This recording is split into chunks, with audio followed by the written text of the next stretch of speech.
Well, hello, Confirmands. It is good to see you. Good that we can be together. This is Year 2, Lesson 11.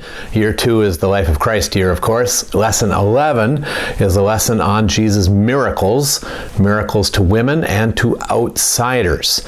So I am glad that we have this time. Remember, in person at Nelsonville on December 14th at 7 o'clock or online at 8 o'clock. Starting on the 21st, we're moving the whole show to peace.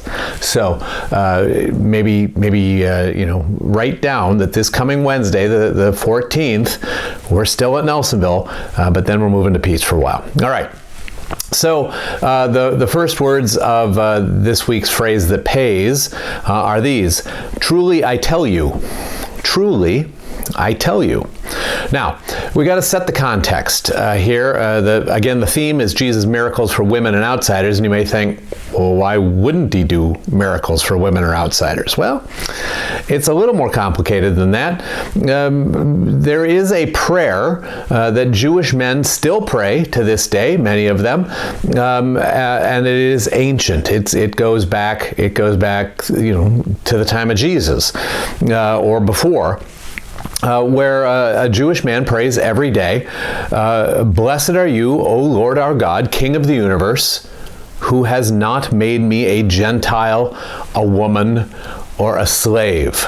So men thank God every day that they're not a Gentile, someone who's not a Jew, like us, a woman, or a slave. Now, we got to be fair here about our neighbors. That most of our Jewish female neighbors, most of the women around us who are Jews, they don't find this prayer to be sexist or offensive. They understand it in a way that's different than you almost certainly hear it.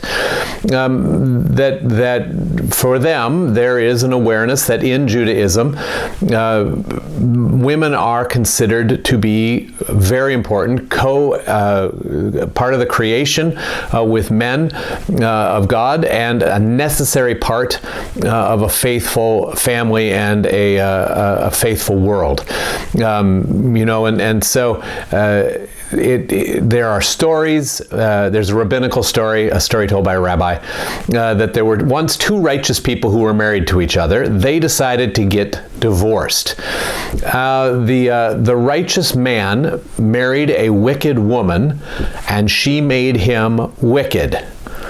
The righteous woman married a wicked man, and she made him righteous.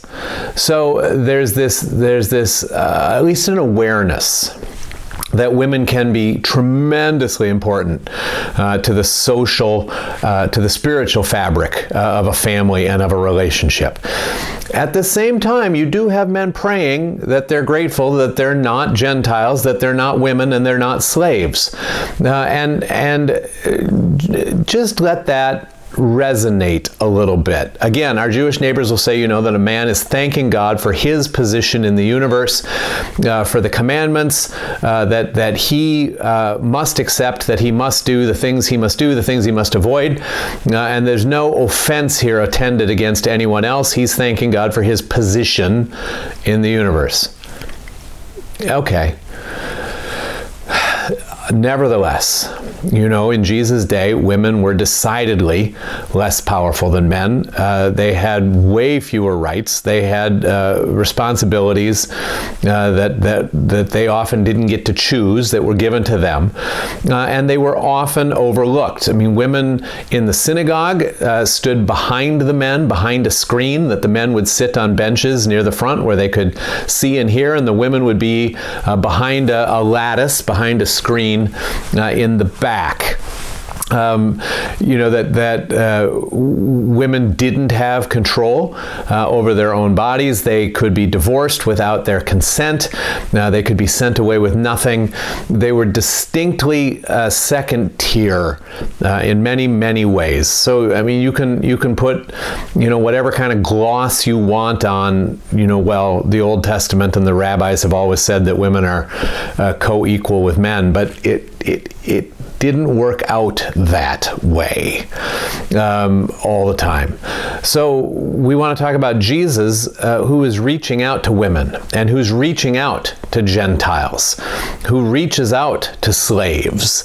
That Jesus apparently didn't get the memo that he's not supposed to pay any attention to these people. He didn't get the understanding that he's just supposed to be there for Jewish dudes, free Jewish dudes, that he thinks he came for everyone. So let's just get clear on that, and then we'll think through the ramifications of that on your own and then in our discussion groups, because it matters that Jesus intentionally reaches across these boundaries of gender and class and status and nationality, and that how dare we hold on to these boundaries that Jesus has reached across. So, blessed are you, O Lord our God, King of the universe, who has not made me a Gentile, a woman, or a slave. Again, it's not quite as offensive as it sounds to us, but it's not great either. Is that fair? All right. The next phrase in the phrase that pays, wherever the good news is proclaimed. Wherever the good news is proclaimed. All right, so I think I have four stories for you that I want you to know in your bones that I want us to be able to talk about. The first one we saw last time, two of them we saw last time, but the first one is one of those where Jesus heals Simon Peter's mother-in-law on the Sabbath. That's why you saw it before. And I just want you to note that Jesus comes into this house, that they tell her that mom is sick, and there's no, I guess I'll deal with her. There's no, let her be sick. She's only a woman. Jesus goes to her immediately. There's no razzmatazz. There's no delay tactics. There's no, big deal. He comes, he takes her by the hand, and he lifts her up, and she is restored completely. She is healed. She's put back to work. And then, he does this on the Sabbath. Everyone else in town knows that you're not supposed to get healed or come for healing on the Sabbath. So they all wait till sundown when the Sabbath ends, and then they swamp Jesus. And he's got all kinds of people here. People who are sick, people who are demon-possessed, undoubtedly more women, undoubtedly people who are lower status, people whose disease is supposed to keep them away from polite society. They flock to Jesus, and this guy who healed a woman on the Sabbath day heals all of them too. Next part of the phrase that pays, in the whole world. In the whole world, 4 words. Now, the next story is longer and more complicated, and it's got a bunch of stuff in it. It's got a little girl who is sick. That really shouldn't matter to Jesus, should it? I mean, he's got bigger fish to fry than a little girl. There's a woman with some kinds of hemorrhage that she's bleeding. It has something to do with menstruation, that just something is wrong, and she just bleeds and bleeds and bleeds and bleeds and bleeds, and she's been bleeding for 12 years. Now, you might not remember that sort of bleeding makes a woman ritually unclean, that she's not supposed to go anywhere, she's not supposed to touch anybody. If she does, they become unclean. She can't go to synagogue, she certainly can't go to temple. That during that time of a month, a woman is considered unclean, and this woman has been unclean for 12 years. So, again, not only is she a woman, she's an unclean woman, and she has a particular kind of uncleanliness that was a really big deal. And then at the end of the story, we got a dead little girl. And, you're not supposed to touch the dead. Touching the dead pollutes you. Touching the dead makes you unclean. If you've touched the dead, you can't go to synagogue. You can't go to temple because you're unclean. So not only is it a dead body, but it's a little girl dead body. Jesus doesn't care. He just goes to her and he heals her. So let's do the story. So there's a leader in the synagogue, an important Jewish man named Jairus. He comes to Jesus one day and he pleads with him, right? He falls at Jesus' feet and he pleads with him and he says, "My little daughter's at the point of death. Come and lay your hands on her." And Jesus just stops what he's doing and he follows Jesus, or he follows Jairus. He just goes with him, right? Which is really cool. You know, I mean, you go to the best surgeon or the best doc, you know, in our world, and he's teaching something, he's doing something. You interrupt his speech and you say, or her speech, you interrupt her speech and you say to her, you know, Doc, my kid's dying, come immediately. I think the doc finishes the speech, right? Jesus comes immediately to help a little girl. Right? And he just stops what he's doing. Now, while he's following Jairus to Jairus' house, there's this woman who for 12 years has had this bleeding disorder that's made her unclean. And she doesn't want to stop Jesus or talk to Jesus. She just figures, if I just touch his robe, I'll get healed. She's spent all her money on doctors. She hasn't gotten better. She's gotten worse. And so she comes up behind him in the crowd. She's not supposed to be in the crowd, right? She's a woman. She's unclean. She comes up and she touches his robe, and immediately she feels in her body that she's been healed. Immediately the bleeding stops.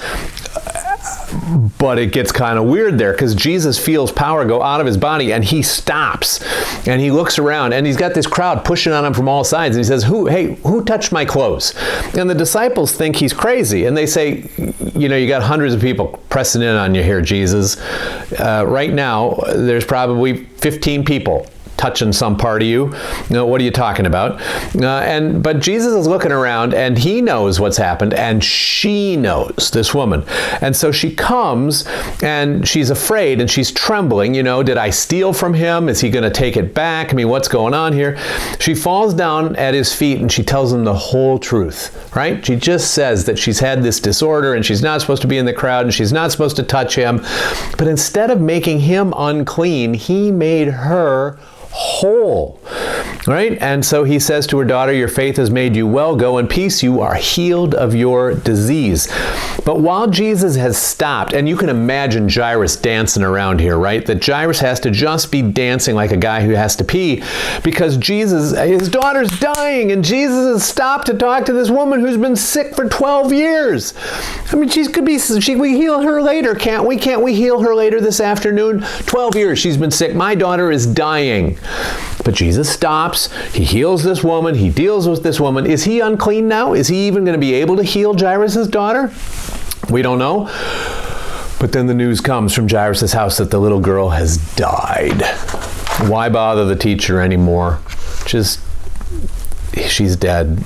We're sorry. Let the teacher go back to his job. But Jesus says to Jairus, don't be afraid. Only believe, right? And then he takes Peter and James and John with him. They come to the house, right? And then people are wailing. I mean, that was the deal then. When someone died, you'd hire professional mourners who would weep and wail and carry on, you know, to help you cry, get it out of your system so the town would know that there's been a loss, so that there's mourners weeping and wailing there. And Jesus says to the mourners, hey, kid's not dead, she's just asleep. And they laugh at him because this is their job. I mean, they know dead, right? And I mean, I don't want to be too hard on any of you or too graphic, but when you see a dead body for the first time, there's nothing in you that says, I wonder if that person is asleep. I wonder if that person is just faking it. That the dead don't resemble the living in some really important ways. So Jesus, without seeing this little girl, tells the professional mourners who have seen her, who know dead, because it's their job, he tells them that she's not dead, she's only sleeping. They laugh at him. He puts them all outside. He takes his 3 disciples, he takes mom and pop up to the room. He just takes her by the hand. Again, he's not supposed to touch the dead. Right? Takes her by the hand and he says, little girl, get up. Right? Talitha kum, that's Aramaic. Now you know a little bit of Aramaic, the language that Jesus spoke. Little girl, get up. She gets up, she starts walking around, and he says, don't tell anybody about this and give her something to eat. That don't tell her about this, don't tell anyone about this, that's a strange thing, right? I mean, there's people outside the house right now who were hired to mourn, who are laughing at Jesus and who are waiting to see him fail. to do anything helpful here, because she's not asleep, she was dead. So don't tell anyone is an odd thing, and why don't you imagine what that's about, and then we can talk about it if you choose. And then Jesus, just practical and loving. She's probably hungry. She's been dead all afternoon. She's been sick for a while. Let's get her something to eat. Very, very practical, very loving, very, very caring.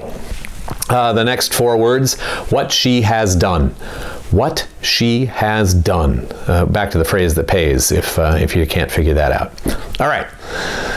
Next story. Healing a slave. And not just any slave, a Roman centurion slave. So a centurion is an officer in charge of 100 soldiers. So this is an important guy. And again, this is an occupier of Israel. This is a guy that we're supposed to hate. This is a guy that Messiah is supposed to kill or drive into the ocean, right? And his slave is sick. Who cares? Good riddance. I wish the centurion was sick too. So Jesus goes into Capernaum, and a centurion comes to him, appeals to him personally, that this Roman officer appeals personally to this traveling Jewish rabbi, and he says, Lord, I got a servant at home, I've got a slave at home, he is paralyzed, he's in terrible distress, and Jesus just says right away to the centurion, I'll come, I'll cure him. And the centurion says, no. There's no way that I deserve to have you in my house, right? Listen, I'm an officer.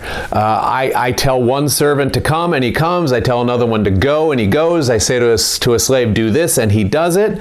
So, if you just speak the word, I know that my slave will be healed. And Jesus is gobsmacked. He is flabbergasted by this.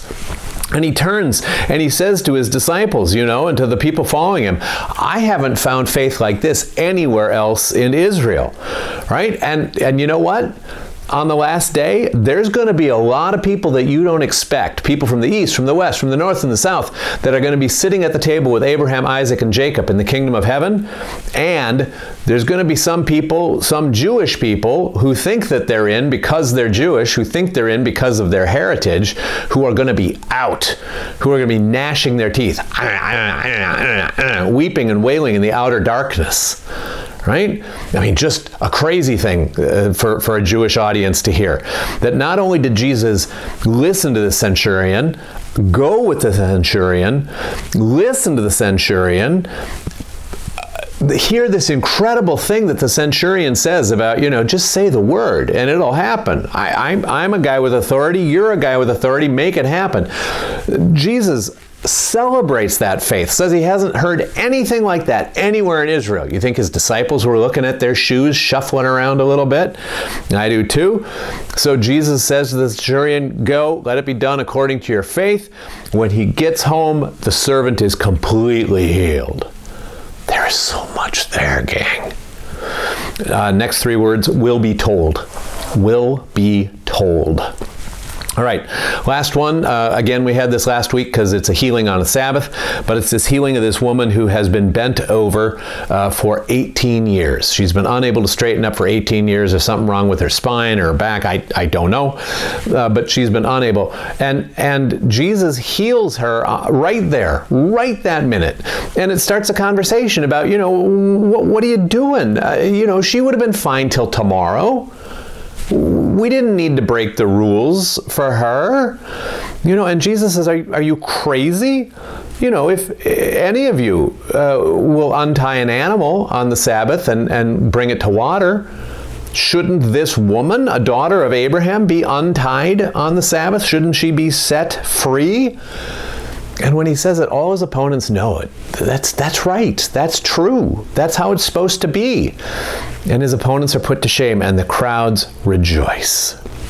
All right? This is who Jesus is.